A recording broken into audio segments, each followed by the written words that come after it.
बेटा उस दिन आपां कीता सीगा कि जो बाईपोलर सिस्टम सी या बाईपोलर सी अपने देश ਦੇ ਵਿੱਚ ਦੋ ਮਹਾਨ ਸ਼ਕਤੀਆਂ ਜਿਹੜੀਆਂ ਬਣੀਆਂ ਸੀਗੀਆਂ ਅਮਰੀਕਨ ਐਂਡ ਸੋਵੀਅਤ ਬਲਾਕ ਉਹਨਾਂ ਦੇ ਬਣਨ ਦੇ ਕਾਰਨ ਕੀ ਸੀ ਕੀ ਰੀਜ਼ਨ ਸੀ ਜਿਸ ਦੇ ਕਰਕੇ ਉਹ ਦੋ ਮਹਾਨ ਸ਼ਕਤੀਆਂ ਜਿਹੜੀਆਂ ਸੀਗੀਆਂ ਉਹ ਬਣੀਆਂ ਨਾਓ we are discuss about the characteristics of or the nature of bipolarity ਦੋ ਧਰੁਵੀਕਰਨ ਦੀਆਂ ਵਿਸ਼ੇਸ਼ਤਾਵਾਂ ਜਾਂ ਸਵਰੂਪ सब तो पहला सीगा बेटा संयुक्त राज्य अमेरिका यानी कि USA ਅਤੇ सोवियत संघ सोवियत यूनियन विश्व ਦੀਆਂ दो प्रमुख शक्तियां सन नंबर 1 कि USA और सोवियत दोनों ही जड़ियां सीगियां पूरे वर्ल्ड दियां ऑल ओवर वर्ल्ड दियां सब तो महान शक्तियां या सब तो प्रमुख शक्तियां बन गईयां सी दूसरा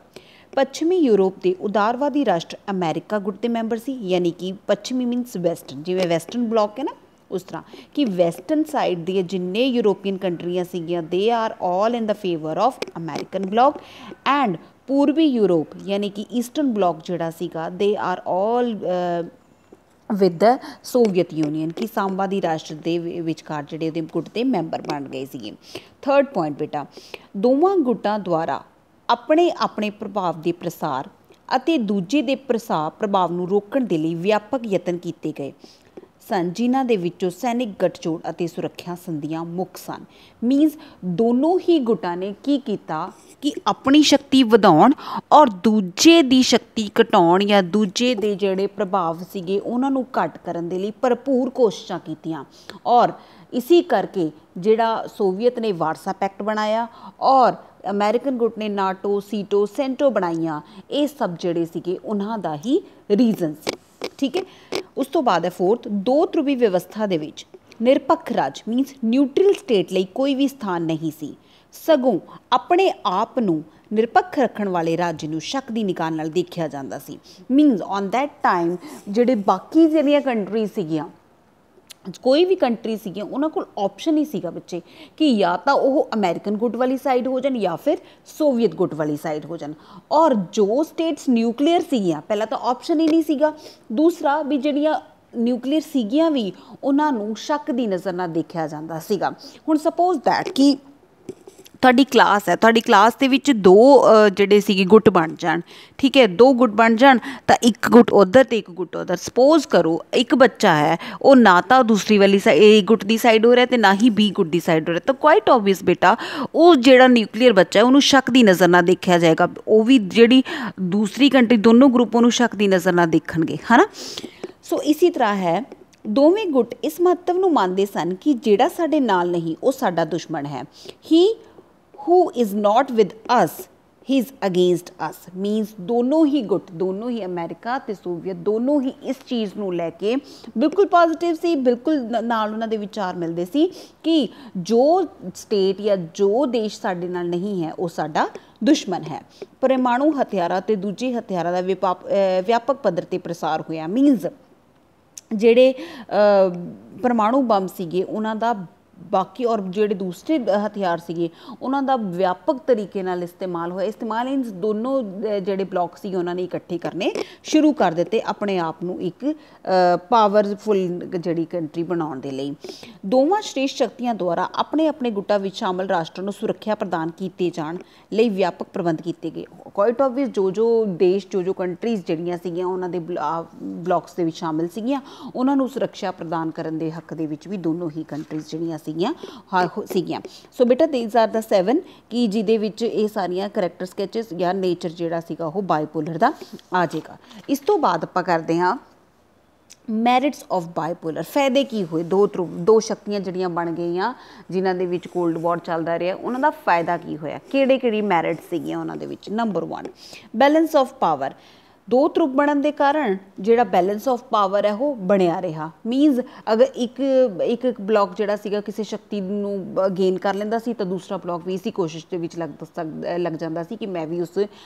शक्ति नूं हासिल कर ला सो इस करके बैलेंस ऑफ पावर जिहड़ा सीगा दोनों कंट्रीज़ दे विच वो बनया रहा दूसरा डिकलाइन इन इंटरनैशनल टेंशन अंतरराष्ट्रीय तनाव विच कमी होगी ठीक है, किसी चीज़ की कोई टेंशन नहीं सी। बाकी कंट्रीज सीगियां ਜਿਹੜੀਆਂ भी उस ब्लॉक ਦੇ ਵਿੱਚ अंडर ਸੀਗੀਆਂ, ਜਿਹੜੀਆਂ अमेरिकन वाली भी साइड सी अमेरिका, ਜਿਹੜੀ सोवियत वाली साइड सी सोवियत, दोनों ही अपने आप को सेफ महसूस कर रही सी, क्योंकि एक वड्डी पावर ਜਿਹੜੀ ਸੀਗੀ ਉਹਨਾਂ ਨੂੰ प्रोटैक्ट कर रही सी। छोटे मोटे परिवर्तन ध्रुवां ਦੇ ਉੱਤੇ कोई प्रभाव नहीं पाਉਂਦੇ।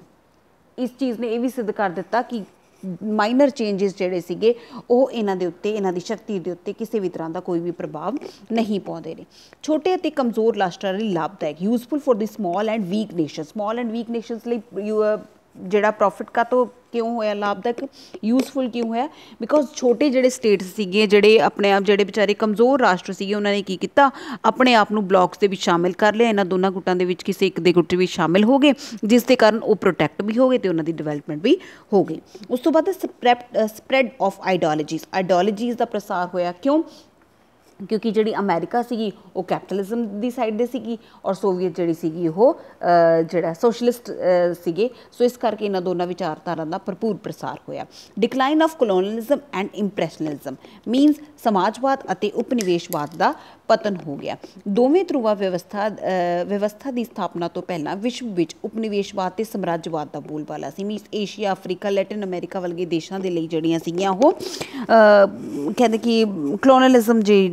भावना सी वो आ रही सी, बट नाउ इस तो बाद जी सी वो भावना उपनिवेशवाद की भावना या साम्राज्यवाद की भावना जी सी वो खत्म हो गई है, उसका पतन हो गया। उस तो बाद being of non alignment movement या beginning of non alignment movement, गुट निरपेक्षता अंदोलन की शुरुआत। गुट निरपेक्षता अंदोलन किहड़ा सीगा? नॉन अलाइनमेंट मीनस किसी भी गुट दे विच शामिल ना होना। इसकी शुरुआत इत्थों ही हुई बेटा, नैम दी, जिन्होंने आपां नॉन अलाइनमेंट मूवमेंट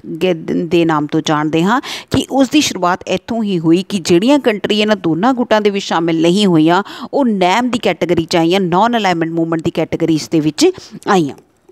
क्योंकि किते ना किते शायद उन्होंने कंट्रीज में एक खतरा सी, जिवें इंडिया ने ऑन दैट टाइम ना तो वो सोवियत वाली साइड होया ना अमेरिका वाली साइड होया, नैम की नीति अपनाई। क्यों? ताकि इंडिया को हमेशा ही खतरा सी कि अगर वो सोवियत वाली साइड जाएगा तो वो अमेरिका को अपना दुश्मन बना लेगा, और अगर अमेरिका वाली साइड जाएगा तो शायद किते ना किते वो सोवियत को अपना दुश्मन बना लेगा। और जिहड़ा इंडिया है वो किसी भी देश के नाल दुश्मनी मोल नहीं सी लेना चाहता। सो इस करके नैम की जिहड़ी कैटेगरी सी इंडिया उस दे विच शामिल होया।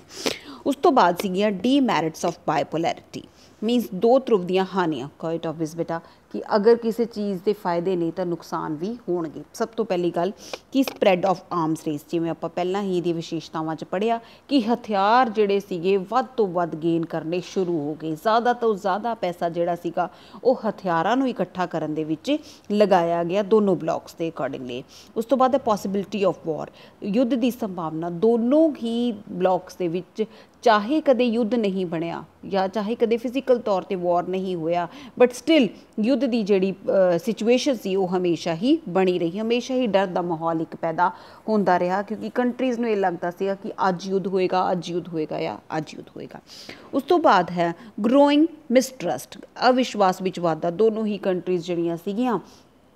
वो एक दूजे के उत्ते अविश्वास करदियां सी। क्वाइट ऑफ जिहड़े दे मैंबर ने वो भी एक दूजे नूं शक की नज़र नाल देखण लग पे। अविश्वास की भावना जिहड़ी सीगी वो पैदा हो गई। टेंशन ऑफ इंटरनैशनल इन्वायरमेंट, अंतरराष्ट्रीय वातावरण विच एक तनाव का माहौल जिहड़ा सीगा वो पैदा हो गया, कि जिस दे कारण हमेशा कदी ना कदी लगदा सी कि युद्ध होएगा ही होएगा। न्यूक्लीयर जिहड़ा सीगा परमाणु शक्ति जिहड़ी सीगी उसका प्रसार होया, वड्डे पद्धर ते होया, एक्सपेंशन उहदा इन्ना होया कि दोनों ही कंट्रीज़ जिहड़ियां सीगियां वध तो वध परमाणु शक्ति गेन करन दे हक दे विच सीगियां। ठीक है। सो उस तो बाद आंदा बेटा मल्टीपोलर सिस्टम, ये आपां नैक्सट लैक्चर च करांगे। फिलहाल तुसीं सिर्फ और सिर्फ बाईपोलर दियां डीमैरिट्स तक करना है, इस तो बाद आपां नैक्सट लैक्चर च करांगे। ठीक है।